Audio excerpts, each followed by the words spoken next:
I can tell you that when you're working in government and Bob Woodward's number pops up on your phone, which has happened to me, your heart rate picks up a little bit, no matter what administration you're in.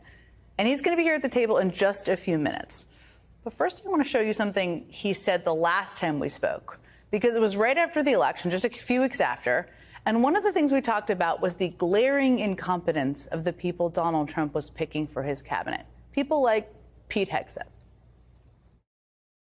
I have known over the reporting time I've had for 5 decades, 16 secretaries of defense, going back even before I was reporter Robert McNamara. And they have to know management. They have to know what the responsibility is. They have to know where the levers of power are. And in this appointee, I see none of that.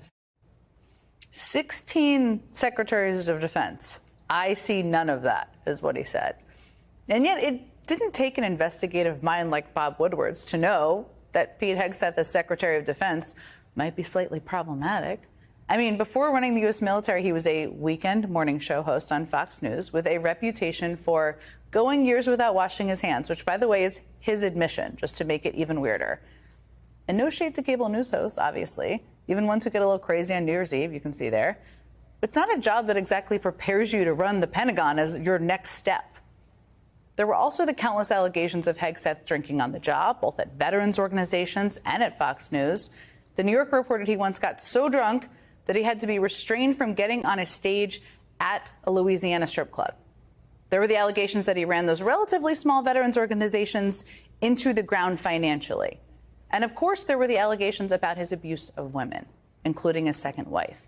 He denied all of it, of course, but yeah, it's safe to say there were some signs that maybe this guy wasn't exactly fit for the job of overseeing the Defense Department.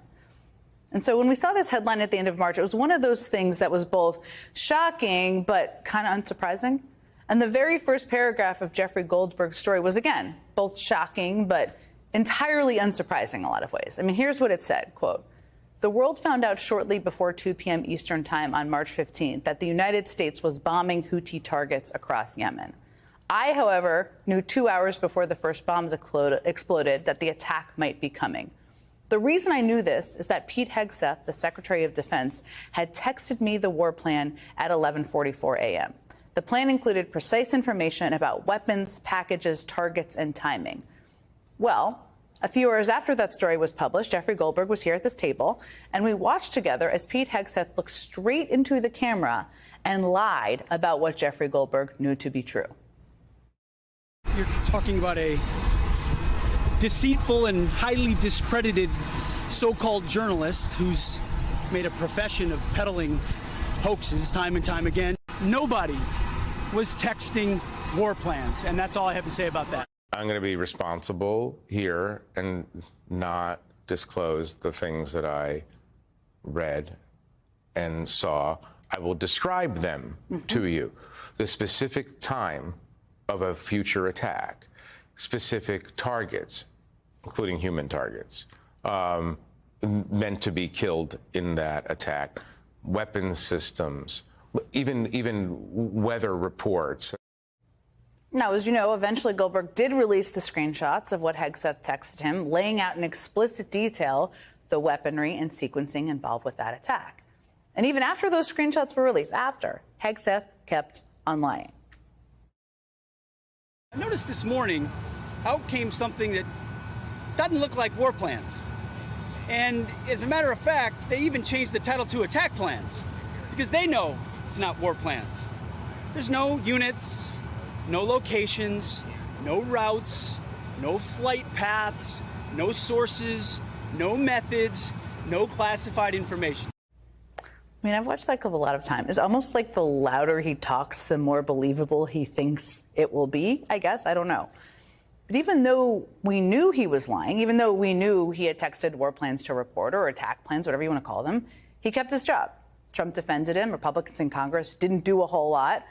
And despite the fact that there were obviously other signal chats with classified information on them, that story kind of faded into the background, in part because Donald Trump decided to tank the global economy. and also ship people to foreign prisons without any charges. My point is, there were a lot of pressing stories to cover. But over the past few days, we started to get this sense that something else might be coming out of Pete Hegseth's Pentagon. Because on Friday, top officials of the Pentagon started getting fired. And they started getting fired for, wait for it, this is almost my favorite detail, leaking. And believe me, the irony is only going to get richer as we keep telling this story. 3 Pentagon officials close to Hegseth, his former senior advisor, Dan Caldwell, former Deputy Chief of Staff, Darin Selnick, and the Deputy Defense Secretary's Chief of Staff, Colin Carroll, confirmed they were placed on administrative leave. On Friday, we also learned that Joe Casper, Hegseth's own Chief of Staff, would be transferring to a different role in the Pentagon. And John Elliott, another senior Pentagon official, also said he resigned last week, although the Pentagon said they asked him to resign. So lots of firings, a bunch of resignations, apparently about leaks. So yeah, it kind of felt like something was coming. Well, lo and behold, late yesterday afternoon, the New York Times dropped a bombshell report about another Signal chat. The Times writes, quote, Defense Secretary Pete Hegseth shared detailed information about forthcoming strikes in Yemen on March 15th in a private Signal group chat that included his wife, brother, and personal lawyer. Some of those people said that the information Hegseth shared on the Signal chat included the flight schedules for the F-A-18 Hornets targeting the Houthis in Yemen. Essentially the same attack plans that he shared on a separate Signal chat the same day that mistakenly included the editor of The Atlantic. Now, Hegseth's brother Phil does work at the Pentagon, although he's not anywhere near a role that directly involves military operations, and for good reason. As the AP reports, based on Phil Hegseth's publicly available resume, his past experience includes founding his own podcast production company and working on social media and podcasts at the Hudson Institute. That said, Phil the podcaster might have some kind of security clearance. We really don't know. As for Hegseth's wife, well, she has already been kind of a point of contention. You see, Jennifer Hegseth does not actually work for the Department of Defense. And yet we know that she has been sitting in on sensitive meetings.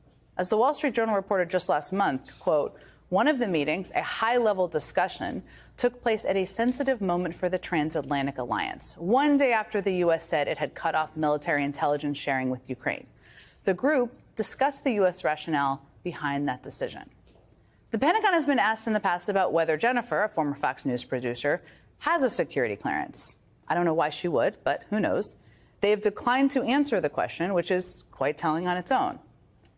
But here's the thing. Even if both Jennifer the wife and Phil the podcaster do have security clearances, there's still no reason for the defense secretary to be texting them attack plans and details about a military operation. Because typically the people who have access to this type of information are categorized as need to know. And if you're in the need to know group, it means it's essential that you have the details of the operation or classified information in order to do your jobs. Meaning just because you have a certain level of security clearance, it doesn't mean you have access to every piece of information that is in that level of security clearance. It's if you really need to know it. Generally, that group does not include a liaison officer like Phil Hegseth, and it certainly does not include the secretary's spouse. So that story broke yesterday, and then Secretary Hegseth's day got, I would say, even worse. As I mentioned just a moment ago, his former aide, a guy by the name of John Elliott, one of the staffers who quit, published an op-ed in Politico describing his month from hell, as he describes it, working for Hegseth.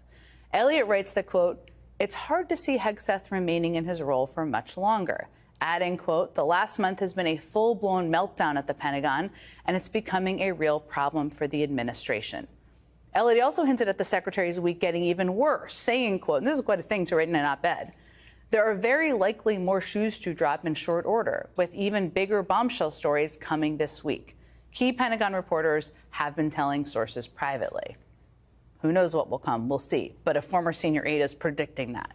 Now, just for some context, John Elliott is not at all some sort of undercover resistance crusader. He's the former Pentagon spokesperson, best known for a statement to ESPN defending the Pentagon's decision to wipe references to baseball legend Jackie Robinson's military service by saying, quote, DEI is dead at the Defense Department. It's that guy. He's also the one who took the lead in kicking a number of prominent media outlets, like the New York Times, the Washington Post, and CNN, out of their Pentagon workspaces. I mean, he's a dyed-in-the-wool MAGA guy. He probably still has his hat in his closet, or maybe he's wearing it on the weekend. I don't know. He's been with Donald Trump since the 2016 campaign. And he actually spends much of that op-ed, I quoted, lavishing praise on Trump's warped view of national security. But he draws the line at Pete Hegseth. And now at least one Republican congressman seems to share his view, saying out loud for the first time that Hegseth must go. And yet, all day long, the White House did what it always does, right before Donald Trump unceremoniously fires someone on social media. We see there's like a pattern here. They close ranks around the guy.